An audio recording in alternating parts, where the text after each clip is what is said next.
આજે અમે આવી ગયા ભવાની મંદિર માં ભવાની માના દર્શન કરવા. હાલો દોસ્તો, મારું નામ છે પ્રદીપ. હું અને મારા દોસ્તો કાલો ઘોડો લઈને નીકળી ગયા ફરવા. હાલો ગાય, તમે જઈએ છીએ હવે ભવાની. તમને બ્લોગ જોવાની મજા આવશે એટલે બ્લોગ માં તે સુધી બન્યા રહેજો. ભાઈ તમારે શું કેવું? અમારે કઈ કેવું નથી. પવન બહુ આવે છે, પંખાનો પંખો ફરે છે ને બહુ ધ્યાન દો.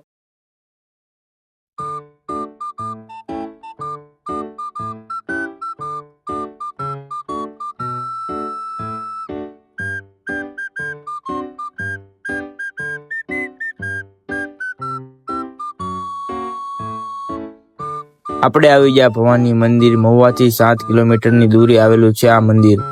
આપણે આવી ગયા અંદર મંદિરની મા ભવાની માના દર્શન કરવા. મંદિરની બહાર આવતા આવો નજારો જોવા મળે છે. તે દરિયાનો આ મંદિર છે. મંદિર આ સાઈડ છે અને દરિયાનો વ્યૂ આ સાઈડ થી આવે છે. જો ગાઈસ, દરિયાનો વ્યૂ છે.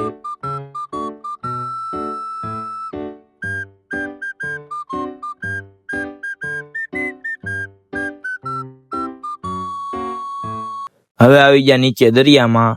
દરિયામાં અદ્ભુત નજારો આવે છે. જો ગાઈસ, આટલી સુંદર અને સારો દરિયો આ અમારા ભવાનીનો છે. હા ભાઈ, તો દીવમાં આવી જાય એવું લાગે છે મને. દીવ નથી ભાઈ, આ ભવાની બીચ છે. દરિયાનું પાણી અહીંનું કાંક એવું છે ને, નાવાનું મન થાય છે.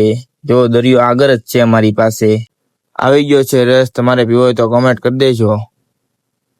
આ ધર્મેશભાઈ પૈસા આપી દીધા છે, કોઈને ઉભા થવા ન દીધા કે હું જ પૈસા આપી. હાલો ગાઈસ, આ ભાઈ એકો લીને જાય છે તો માછલા પકડવા. ધબધબાટી બોલાવે છે માછલાની હમણાં. હવે આપણે આવી ગયા ઉપર ને આ કાંક ભવાનીની બજાર છે રમકડા લેવાની.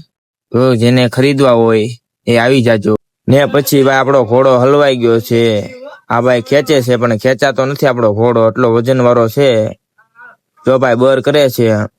હાલો દોસ્તો, હવે આપણે ઘર તરફ નીકળી ગયા અને અમારો વિડીયો અહીંયા પૂરો થાય છે. અમારો વિડીયો ગમ્યો હોય તો લાઈક, શેર અને સબસ્ક્રાઇબ કરી દેજો. અમારી ચેનલનું નામ છે પ્રદીપ 1204.